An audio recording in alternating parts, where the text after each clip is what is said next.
Donc, je suis parti. En fait, comme je disais, je l'ai juste adapté. J'ai dit, j'ai rajouté, tu sais, parce qu'on est tous en affaires. J'ai dit, on va rajouter le propulsé en affaires sur le web.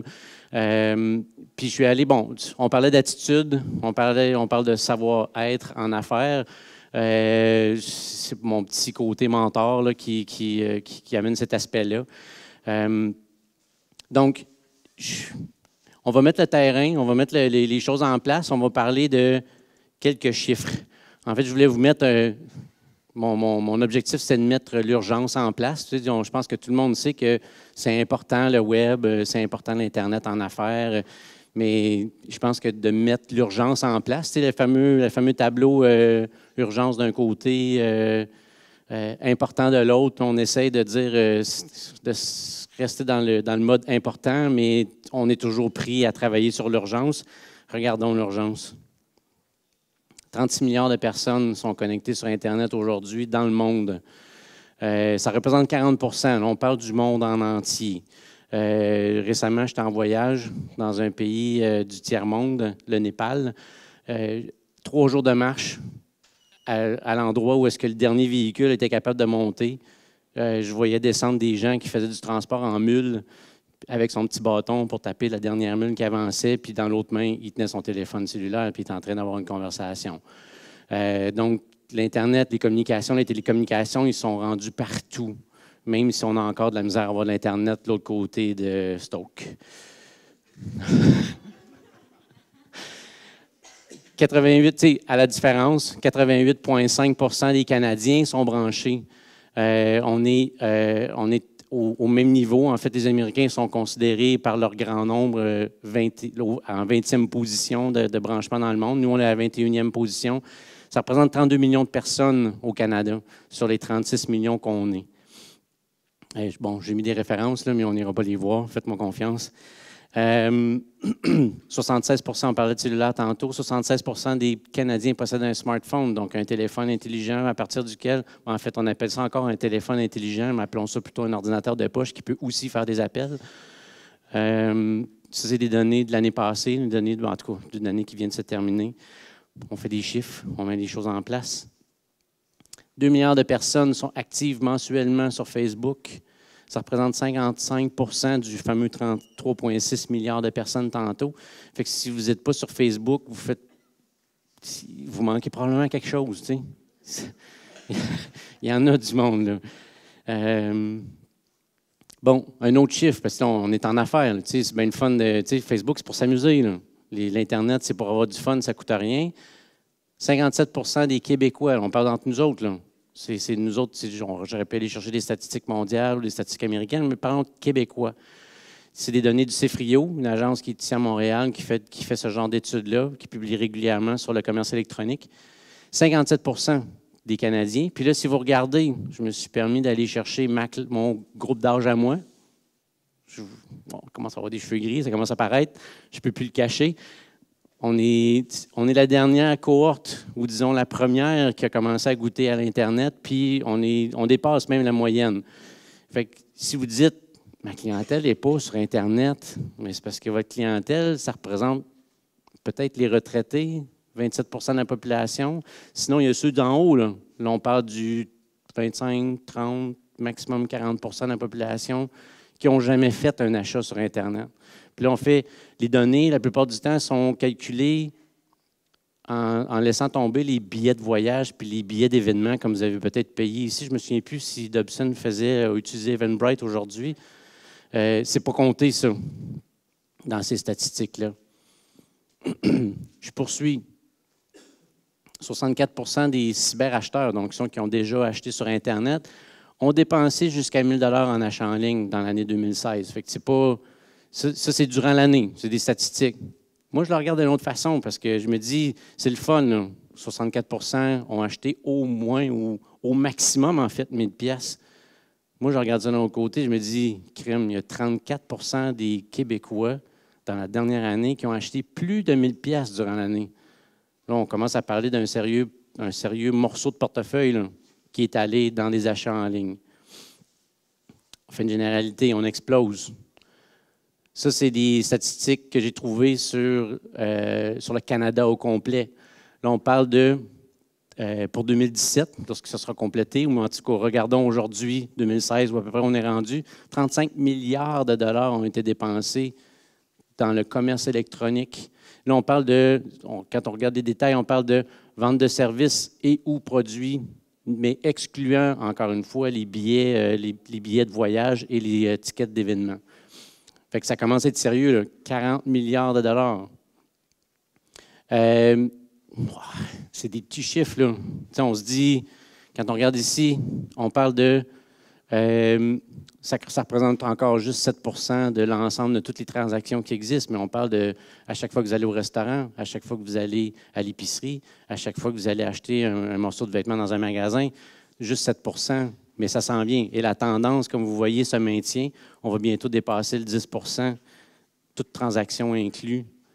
Et la croissance se maintient. Moi, quand j'ai regardé ce tableau-là, je me suis dit 13 12 la fameuse ligne rouge, c'est comme le baseline. Ça, c'est l'augmentation de l'Internet. Si votre entreprise ne fait pas à peu près 13 d'augmentation par année, vous êtes probablement en train de perdre des parts de marché. Il y a quelqu'un quelque part qui, lui, dans votre domaine, est en train de prendre des parts de marché de cette façon-là. Fait que c'est des chiffres. L'Institut du Québec a repris les mêmes données du CIFRIO, mais les a regardées de façon différente. A regardé quels sont les achats qui sont faits par les consommateurs québécois, quelles sont les ventes qui sont faites par les entreprises québécoises, et somme toute, a regardé ça de cette façon-là. 6,6 milliards d'achats sont faits par des Québécois ça, je pense que c'est des données de 2016. Mais en contrepartie, 2,3 milliards de dollars sont faits en vente par les commerçants québécois. En brossant les chiffres, on s'aperçoit que finalement, je vais le surligner comme ça, 1,7 milliard finalement se fait de ventes entre Québécois en ligne. Je prends un exemple, la dernière entreprise dans laquelle j'étais, on vendait des pneus en ligne, PMC Tire. Donc, le 24 de ma clientèle représentait finalement le 1,7 milliard qui est là. Moi, c'était ma portion à moi. En échange, 4,9 milliards. Ça, c'est votre perte d'opportunité. Si vous n'êtes pas en ligne, si vous n'êtes pas en train de faire des transactions en ligne, si vous n'êtes pas en train d'offrir vos services en ligne, votre perte d'opportunité, elle est ici. C'est de l'argent qui s'en va ailleurs qu'au Québec, qui s'en va dans d'autres provinces canadiennes, qui s'en va vers les États-Unis, qui s'en va probablement, dépendant de ce que les gens achètent, en Chine. En échange, en contrepartie, nous, Québécois, on profite de la manne du commerce mondial, du commerce électronique mondial, à seulement 0,6 milliards, on va l'écrire comme ça, puisqu'on parle de milliards depuis le début, 0,6 milliards sur la totale. Fait que finalement, il y a une grosse perte d'opportunité. Il y a quand même des transactions qui se font entre Québécois. Ce n'est pas parce que le commerce électronique, ce n'est pas juste pour vendre partout ailleurs dans le monde, c'est aussi pour vendre à des gens qui sont ailleurs à Sherbrooke, à des gens qui sont ailleurs en Estrie, à des gens qui sont ailleurs au Québec. C'est le dernier chiffre. 1 trillion. J'ai pris le chiffre en anglais, c'était plus marquant. 1 trillion de dollars US, ou je devrais dire 1 trillion dollars. J'ai mis mon petit ami en haut, je l'aimais bien. 1 trillion dollars! C'est 1 billion de dollars canadiens ou billion de dollars, là, quand on le prononce en français. Ça représente finalement, je l'ai mis en couleur parce que je trouve que c'était significatif de le montrer comme ça, c'est 1 million de millions de dollars. C'est des chiffres qui sont tellement gros qu'à un moment donné, on n'est plus capable de les saisir. Mais c'est ce qui se vend en ligne de façon mondiale. En fait, on a passé la marque en 2012 de ce montant-là, de 1 trillion de dollars dans le grand monde international. J'ai ramené les chiffres, les mêmes chiffres que je vous ai présentés tantôt. J'ai ramené le Canada à titre de comparaison, puis j'ai ramené le Québec à titre de comparaison. Là, bon, on est quoi? 24 de la population du Canada au Québec? Ça doit être à peu près ça.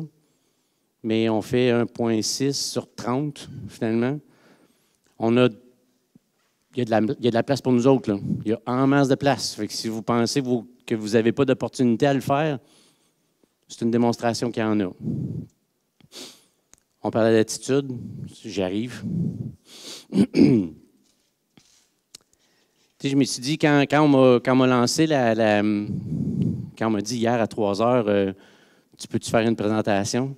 Je me suis dit, bon, je pourrais prendre n'importe quel de tous ces sujets-là, qui sont finalement toutes les techniques, toutes les méthodes, toutes les approches, les façons de faire que le web a, que le web fait, que le web peut faire, qu'on peut utiliser pour s'améliorer, pour se propulser en ligne. Mais je me suis dit, avant toute chose, avant même de commencer à penser de ça, avant même de trouver la façon de prendre profit de ça, c'est une question d'esprit, c'est une question de mentalité, c'est une question d'attitude. Fait que j'ai vraiment pris à la lettre ce que Diane avait pensé originalement de faire.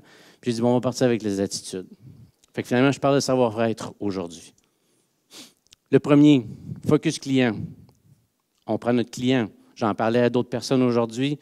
En fait, il ne faut pas penser comme comment nous, on pourrait vendre, mais plutôt comment notre client va nous acheter. On se met dans son esprit à lui. On se met dans sa façon de penser à lui. Et on essaie de lui offrir finalement une façon que lui puisse acheter notre produit et non pas comment nous, on va lui vendre. Notre client... Ah, tiens, il fait clair ici. Qui a mis une lumière là-bas? Il est dans le noir. On pourrait imaginer plusieurs scénarios. Notre client, c'est qui? Dans le fond, ça peut être une personne comme lui qui est en bobette le soir, enfin, qui s'est installé dans le sofa. Il est 11 heures le soir. Juste en regardant la photo, je me suis imaginé plein de possibilités de clients. Ça peut être enfin, il a couché les enfants. Enfin, il y a du temps pour commencer à magasiner parce qu'autrement, il n'y a pas le temps. Ça peut être aussi un entrepreneur qui se dit « il faut que je change de comptable ». Mais maudit, il n'y a pas le temps dans la journée, il y en a par-dessus la tête, vous êtes probablement tous dans ce même scénario-là. Quand est-ce qu'il y a le temps de penser à ce genre de choses-là qui est un peu hors facturable? C'est rendu le soir, c'est rendu à la maison. Et puis là, il fait des recherches, il va trouver son comptable, le comptable qui va lui amener à faire sa fin d'année, puis qui va l'aider avec sa fiscalité. Il est là le client. Ça peut être aussi une fille dans un café qui est peut-être en train de travailler sur quelque chose, puis là, elle pense « je pourrais acheter quelque chose, votre produit ». Ça peut être aussi, dans un autre contexte, une personne qui est infographe, qui pourrait vous aider à faire votre site web, qui vend ses services dans une plateforme comme TaskRabbit ou toute autre plateforme d'échange de services qui existe en ligne. Si vous n'êtes pas sur Internet, bien, vous allez manquer autant ce client-là que l'opportunité de trouver peut-être quelqu'un qui pourrait vous aider. Ça peut être une fille comme ça dans le métro. Aujourd'hui, le métro, l'Internet se rend même dans le métro. Elle est en train de préparer son mariage. Hier, elle cherchait un photographe, un gestionnaire d'événements. Aujourd'hui, elle est en train de magasiner sa robe. Elle le fait là où elle a le temps. De toute façon, elle a du temps à tuer dans le métro. Elle ne peut pas vous appeler, mais elle peut faire de l'Internet. Ça peut être lui, dans le coin, dans le bureau, où est-ce que tout le monde travaille en même temps, tout dans la même place. Hier, durant sa pause, il se magasinait des chaussures. Aujourd'hui, son boss, il a dit, bien, Parc informatique, là, l'entreprise qui s'occupe de nous autres, je pense qu'on est dû de la changer. Peux-tu faire des recherches puis me trouver 3 entreprises qui vont pouvoir nous aider avec notre infrastructure informatique? Si vous n'êtes pas sur Internet, il ne vous trouvera pas. Il va prendre son temps, il va le faire par Internet parce qu'il ne veut pas déranger tout le monde avec ses histoires. Bon, j'amène le service à la clientèle, mais dans le fond, le service à la clientèle, c'est tout point de contact que vous avez, que ce soit l'Internet, que ce soit la façon dont vous allez recevoir les communications. C'est de se retrouver partout à ce qui est votre client. Il est où votre client? Fort à parier qui est sur Internet. Comment est-ce qu'il va être rejoint? Bien là, les générations s'en viennent de plus en plus à « ils ne veulent même pas vous parler. Essayez pas de les appeler. Offrez pas un numéro de téléphone. Pas juste 5 minutes. » OK. Fait qu'il faut être présent, il faut être là. Bon, je vais aller plus vite, mais on parle de 80 des compagnies disent qu'ils offrent un excellent service, mais quand on demande à leurs clients, ça tombe à 8. Oups. Est-ce que vous avez sondé vos clients? Internet, c'est merveilleux pour ça. Il y a des moyens de le faire très facilement au travers d'Internet. Et c'est quasi anonyme. Bon, un client content va vous permettre va en parler finalement. Puis là, j'ai cherché, je n'ai pas trouvé, mais un client insatisfait va aussi en parler, mais pas à 9, à 25, 30. va mettre des mauvais commentaires sur Internet. Si vous n'êtes même pas là pour le savoir, si vous ne faites pas de veille sur Internet, vous n'allez même pas le savoir. Puis là, il y a des clients qui vont vous appeler ou quand ça va donner, vont vous dire « Ah, j'ai vu un tellement mauvais commentaire sur ton entreprise ou sur ton produit. » Si tu ne l'as pas vu passer, tu ne sauras pas « Comment est-ce que je réagis avec ça? » Puis l'autre avantage sur Internet, c'est le réseau des réseaux. Fait que si vous offrez, en fait, ma question, c'est est-ce que vous offrez la possibilité à vos clients de faire des références? Est-ce que cette facilité-là existe? Parce que s'ils ont juste à baisser un Python, c'est donc facile, ils vont le faire. Mais s'il faut eux autres qui fassent une publication, qui écrivent tout ce qu'il y a à écrire, ils ne le feront peut-être pas aussi souvent. Je prends des exemples que j'ai reçus, vite fait comme ça. C'est un courriel que j'avais ce matin. C'est une entreprise qui vend du matériel de sport. Ça ne m'a pas interpellé, mais je l'ai reçu. C'est des points de contact que j'ai. Je vais sur Facebook, cette même entreprise-là me parle de la Saskatchewan. Ça n'a pas rapport, ils n'ont rien à me vendre, mais je pense encore à eux autres, un peu plus tard dans la journée. Il faut être ici. Les gens sont, on en parlait tantôt, sont sur le mobile, sont sur le téléphone, tout le monde est là-dessus aujourd'hui. Puis, je ne l'ai pas sorti le chiffre tantôt, mais 34 des gens ont fait un achat sur leur téléphone directement. Je suis encore hésitant. Je n'aime pas encore assez ça, mais je magasine beaucoup, par contre, sur le téléphone. Il y a du monde partout. L'idée, c'est de faire en sorte que tout le monde pense à vous au moment. Puis pour ça, il faut être partout, il faut être toujours là. Là, ce n'est pas assez clair, mais je vous aurais dit où est Charlie si on avait eu le temps, mais on ne le trouvera pas. Il faut être agile aussi, il faut être flexible. Aujourd'hui, l'Internet va tellement vite. Peut-être que certains d'entre vous ont déjà travaillé là-dessus, peut-être que certains n'ont jamais vu ça. J'aurais pu vous montrer celle-là, peut-être un petit peu plus vieille. Est-ce que des gens ont déjà travaillé avec ça? Est-ce qu'il y a encore des ordinateurs dans votre parc informatique qui ont encore la possibilité de rentrer une disquette? Aujourd'hui, c'est un symbole sur Word, là, où est-ce qu'on dit « save ». Là. Plusieurs personnes ne savent même pas, n'ont jamais vu finalement la fameuse disquette.